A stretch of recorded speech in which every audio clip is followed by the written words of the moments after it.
facing you and me and all of us in America today?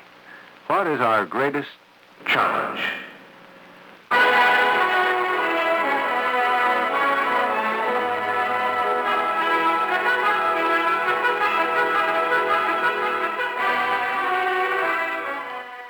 Good afternoon.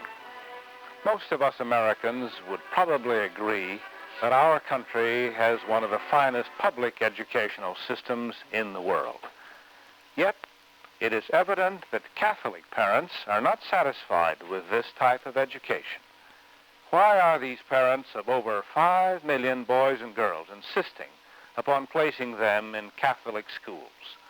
What prompts them to make substantial sacrifices in order to establish and maintain a separate educational system? That's our challenge today. Challenge brings you these vital discussions from the Catholic and Lutheran schools and from the public schools of the city and county every week at this time. Now, Judge Motherway, challenge is yours. Thank you, Parker. Ladies and gentlemen of the television audience, you have been summoned to this court and impaneled as a jury. The evidence you will hear concerns the issue: a Catholic parent should choose a Catholic education for his child.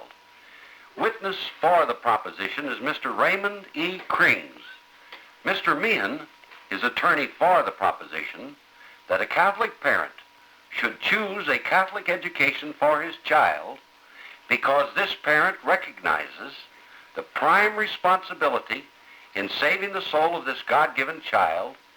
He feels religion and moral training should be ingrained in all facets of this child's life. This, along with educational development, the parent feels can only be done in a Catholic school. Mr. Bardgett is attorney for the proposition that a Catholic parent should not choose a Catholic education for his child. Rather, religious education should be separate and apart from the training of the mind. It is your duty to pay close attention to the evidence which will be presented and to the arguments of the attorneys for both sides of the case.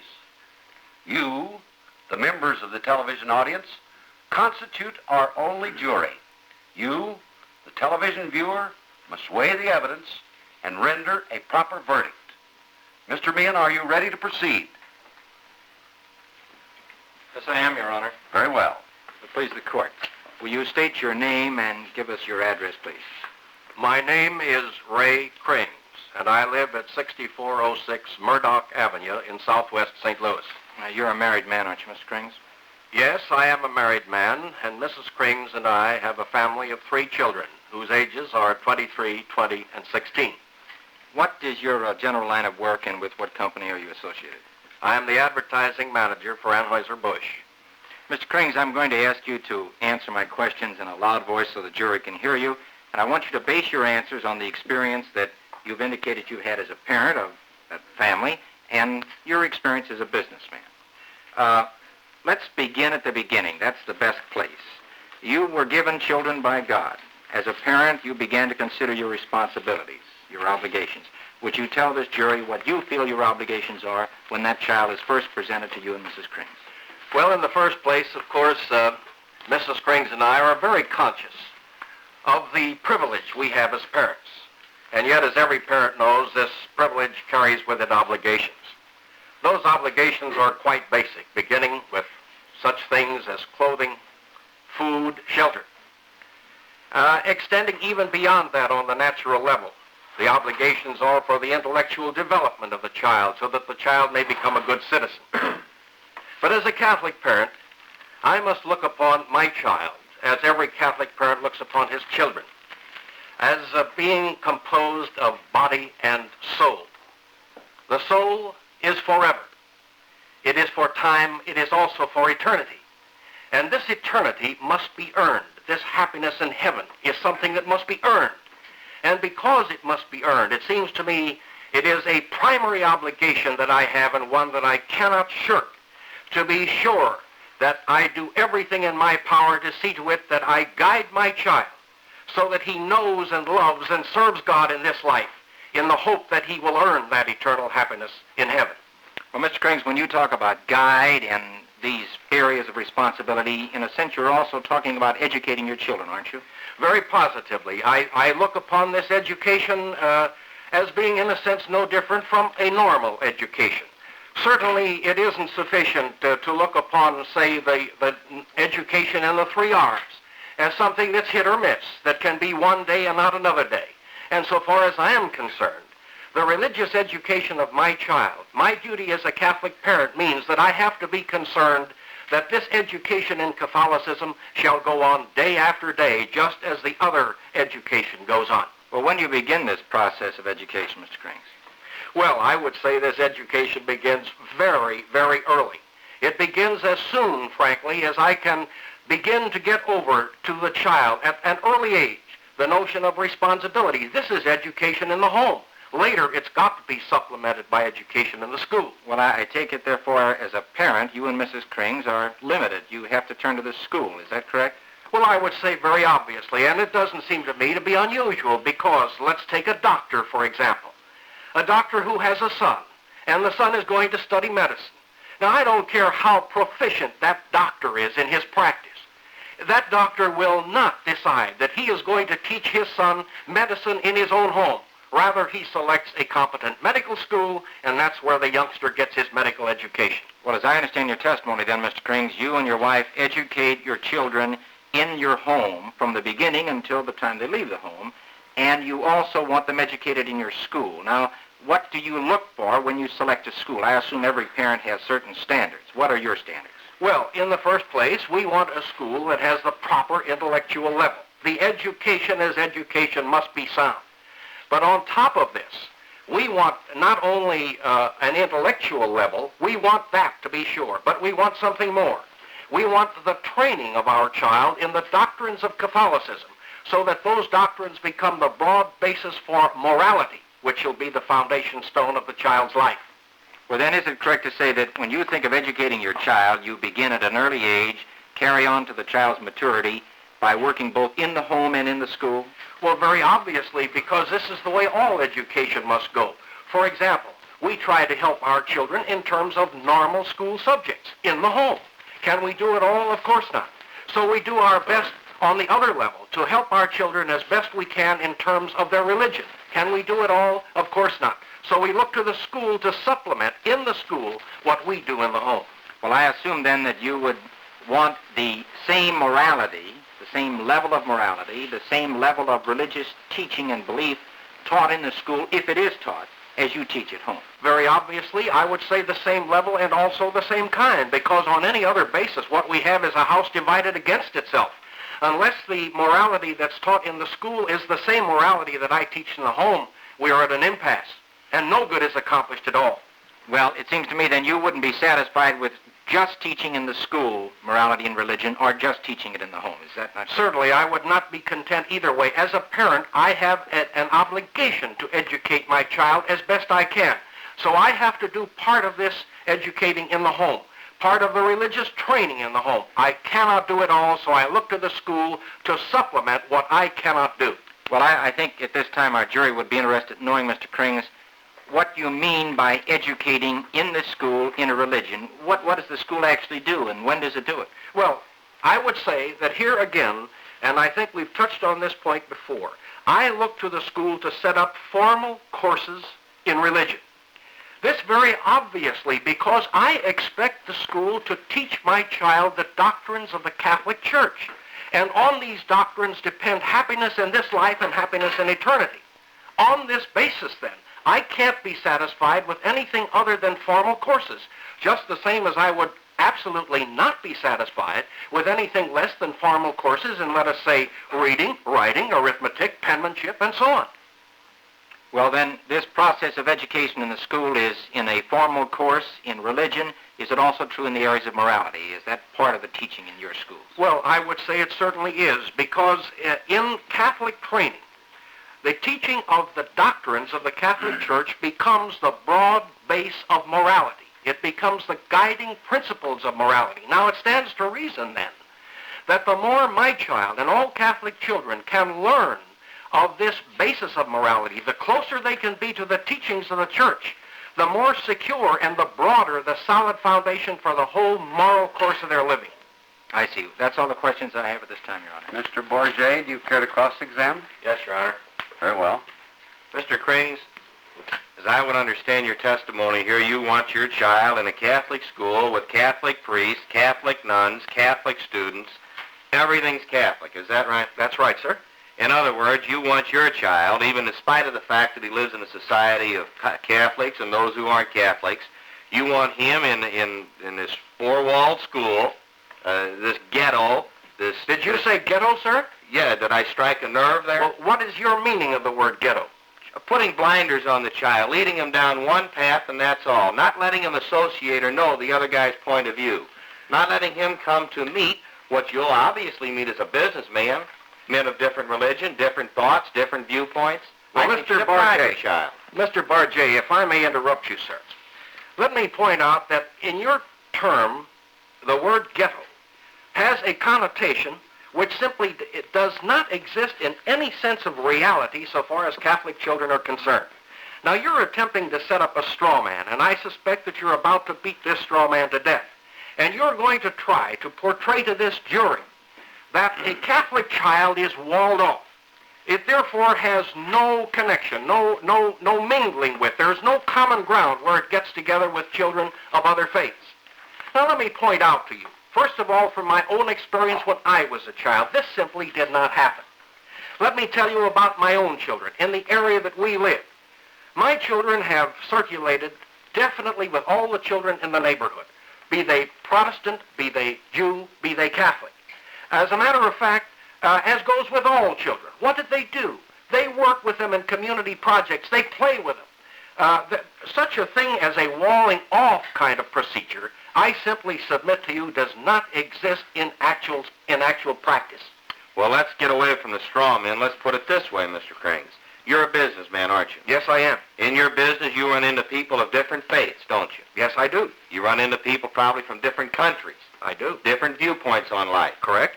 And is the combination of all these things, is it an educational thing to you? Don't you gain and benefit from it? Very definitely. Then why is it that the same thing, according to you, cannot be applied to the student in school? He is in there, shouldn't he have the opportunity? Shouldn't he have the benefit of being able to associate in an educational way with men of different faiths and get their viewpoints so when he goes into the community he can understand the problems? Now, Mr. Bardgett, let me point out to you that I think you are overstressing this problem entirely. Let us take the prime example you've given. You've addressed your question to me and you've asked about my experience. Very well. I am a Catholic businessman. I, together with thousands of other Catholics in this community, are products of the Catholic school. Now, we have reached adulthood, for which the training in the school has equipped us. And as you said, I react every day to meetings with people of all faiths. I mingle with them very freely. I live a full life in this community. There are many of the people with whom I associate, I haven't the remotest idea as to what their religion is. So it seems to me that actually you are overstating the case entirely when you look at the child and you say this child is walled off, and so the child is not being prepared to do to take its proper place in the community. When, as a matter of fact, Catholic adult life proves that Catholics take a very full place in the entire community. The basic reason for your schools is that you want to teach religion as a formal course, isn't it? That's correct. You want the children to know the religion of you and your forefathers. Is that right? All right. Now then, you seem to think that this is extremely important. I do so. Very, very important. I do so think. Yet it's so important that you apparently don't even know enough about your own religion to take care of the problem at home, to teach them at home, because you say you haven't got the time or the trouble. Just how important is this? Well, if I may answer that, let me put it to you this way. Speaking for myself, and I say to you very honestly, that I am not able to do this properly. Bear in mind, it is my responsibility to make a living for my family.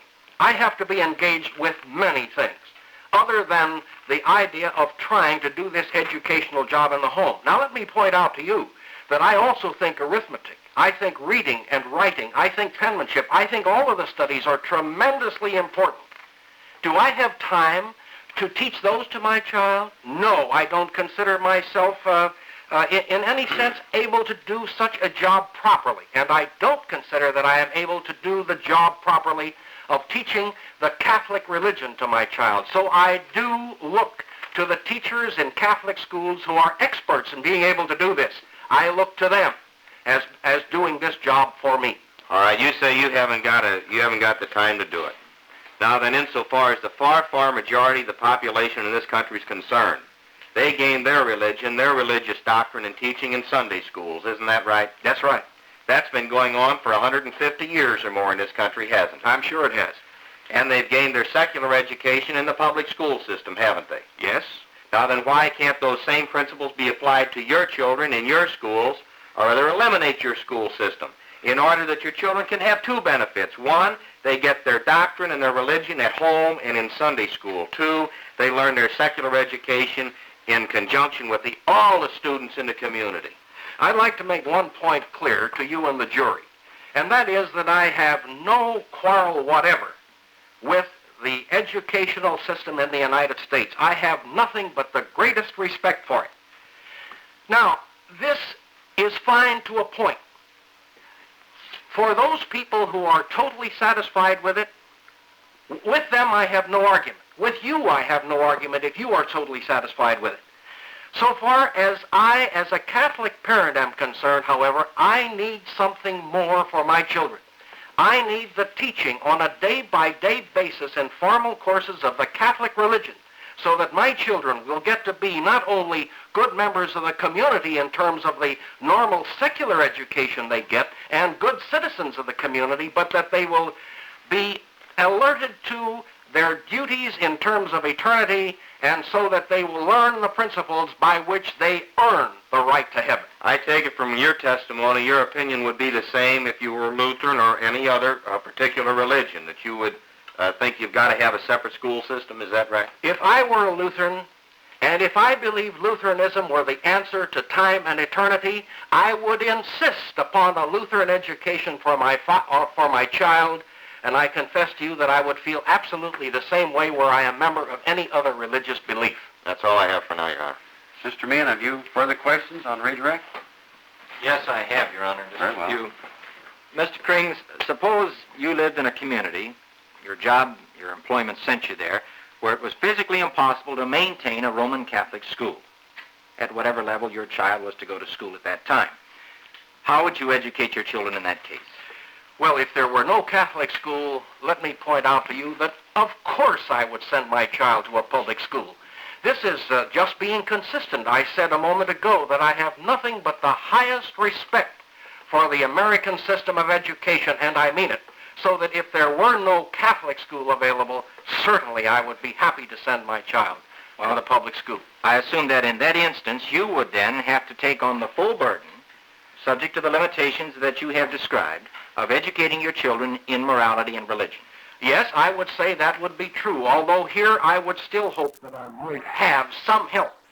Let us say in terms of the parish church, assuming that I lived in a parish and there were a Catholic church close by. I see. Mr. Krings, it seems that with 4 or 5 million children in schools throughout the country, certainly you personally know of the sacrifice, the effort, the inconvenience to Catholic people all over the United States in maintaining these schools. Now, just give us a simple answer. Why do Catholics go to all this trouble? Well, first of all, I guess it's a simple thing to say, a very simple statement to make, that Catholics must have very strong convictions about this matter. Because in the first place, they willingly pay the entire cost of the Catholic school system, and on top of that, they help to pay for the education of the children of other parents where the parents send them to the public schools. Now, why? Well, very frankly, I think that if I look at this and I try to decide what I want most to give my child, I would say I want most to give my child happiness. Now, as a Catholic parent, happiness means, of course, happiness in this life insofar as that's possible. So I want a good education for the child on a natural level so that the child can become a good citizen in the community and have happiness in that way. But there has to be something more, because the child has an immortal soul, and this soul is for all time. And so there is this other happiness that is paramount. This is the happiness of heaven. And I am convinced that only through training in a Catholic school can a Catholic child, and I as a Catholic parent, only can such a child and I as a parent find that we are going together, the parent and the child, knowing what our obligations are, knowing that this is the one and actually the only way to get to that happiness of heaven. Mr. Krings, if I understand your testimony correctly, you would say that a parent's obligation is to teach child truths, as he holds items and points to be true. Correct. And if these truths are on important matters to the parent, they should be important matters to the child. Very definitely, there can be no doubt about this, because the parent has that basic responsibility as far as the child is concerned of distinguishing between truth and error, and therefore teaching truth to the child. Well then, if you are a Roman Catholic, this is your faith, if you have Roman Catholic morality, you would teach that to your child as a truth, as you believe it to be true? Exactly. I consider that I have no alternative in this direction. I have the solemn responsibility before God to teach my child the truths of Catholicism. That's all the questions I have, Your Honor. Mr. Bardgett, have you further cross-examination? Yes, Your Honor, I do. Proceed. Mr. Krings, from the way you're testifying here, it would seem to me that you think you're the only parent in the world, or the Catholics are the only people who are interested in the moral upbringing, the moral training of their children. Your Honor, I'm going to object to that. That's unfair. I'll sustain the objection. It's argumentative, Mr. Bardgett. Reframe your question. Are you Catholics the only ones who you think are interested in the moral training of your children? Certainly, I don't think anything of the kind. I believe that every right-thinking parent is interested in the training of his child, as he sees that training should be. Now, again, let me state, I have no quarrel whatsoever with the people who decide that they want the public school in this country. If this is their decision, that's fine with me. I'm not trying to change their mind. I'm not trying to change your mind. I simply say that as a Catholic, I consider I have a greater responsibility. I have the responsibility of guiding my child to Catholic truth. And so I need, for that child, the Catholic school. Well, let's look at it from the child's standpoint. In this Catholic school, he's getting Catholic dogma insofar as his moral education is concerned, isn't he? Yes, he is. And nothing else. He's not getting any other viewpoints, is he? Now, this is, of course, a matter that we can debate at considerable length. Personally, I would say he is getting other viewpoints, obviously. This is especially true when we get into the high school level. But let me point out, I make no effort to try to teach my child anything other in the way of the truth of arithmetic than what is the truth of arithmetic. I try to teach my child only in terms of any subject what I know to be the truth. And so on the very same basis, it is my responsibility to teach my child the truth as I know it, which is Catholic doctrine. I believe the last question that I asked you on the first part of the cross-examination dealt with the fact that if you were a Lutheran or one other of the Protestant religions, that you would feel the same way that you do right now. Yes, sir. And I would take it from that you would promote then the idea of let's have 100 different religions if we have 100 different school systems, or 100 different school systems if you have 100 different religions, same number of different moral teachings, and then everybody gets together, and what kind of a mess have we got? Well, now let me point out to you that I would much prefer to have what you are describing, even though I think it is never very likely to happen this way. I would much prefer to have 100 different systems of morality rather than have no system of morality. Well, is it your testimony that the graduates of the public school system are not good moral men? This is not my testimony at all. Let me go back and rephrase. I have the greatest respect for our public school system. I have no quarrel whatever with its graduates. I simply say to you that for the people who are satisfied with that as education, where the parents think this is the discharging their obligation to their children, that's fine with me. All I say, and what this is all about, is the fact that I, as a Catholic parent, feel that something more is needed. And that is, for time and for eternity, I've got to look to the happiness of my children. And for that reason, I can find no substitute other than to see to it that they have formal courses of education in the Catholic religion in a Catholic school. That's all I have, Your Honor. Now, by agreement, I believe you'll sum up first, Mr. Bardgett? Yes, Your Honor. Very well, proceed. Ladies and gentlemen of the television jury, We have here a question that's before you, simply this: whether or not it's better that a child be educated if he's a Catholic in a Catholic school system, separate and apart from the public school students, or should he be in the public schools and learn his religion at home and in church on Sunday. I submit to you that for over 150 years in this country, we have operated with a public school system where the children receive their secular education at school. But also the other matter was not forgotten at all. It was taught to the children, it was taught to the students in the Sunday schools and at home. And in this fashion, it brought all of the children of all of the people together in their education on a secular level, giving them different viewpoints, and I submit to you that it should be continued in that fashion, that it's better for the child that way. Thank you. Mr. Mehan, proceed. If it please the court. Ladies and gentlemen of the jury, I think this witness's testimony can be summed up in a number of very simple questions, and I address the questions to you. Number one, do you really believe as an American that any American, an American such as this witness here, has a right to hold certain truths? Do you believe that he has a right to hold those truths for his children? Do you believe that whether those truths are on morality, racial equality, religion, no matter what those truths concern, do you believe, as I'm sure you do, that this witness and every other Catholic parent has a right to hold those truths and pass on those truths to his children? What is there a greater gift? What is the greater responsibility of any parent, of those of you jurors who are parents, than to pass on truth to your children? What is a more important truth than your religious convictions and your morality? Don't you want to pass on your morality and your religious convictions to your children? This is your gift to them.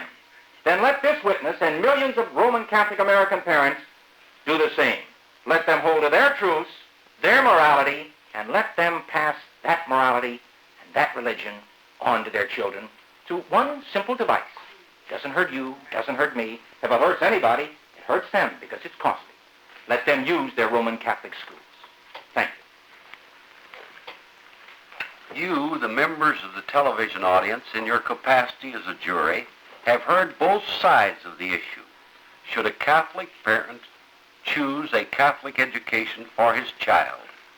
We ask you, the viewer, to weigh the evidence as presented by Mr. Mehan and Mr. Bardgett and render your own personal verdict. How do you feel now about a Catholic education for Catholic children? We want to thank Judge Motherway, Mr. Krings, Mr. Mehan, and Mr. Bardgett. Next week on Challenge, we examine a very vital issue which concerns every taxpayer when we try to learn what goes into a school tax levy as the St. Louis County schools join us.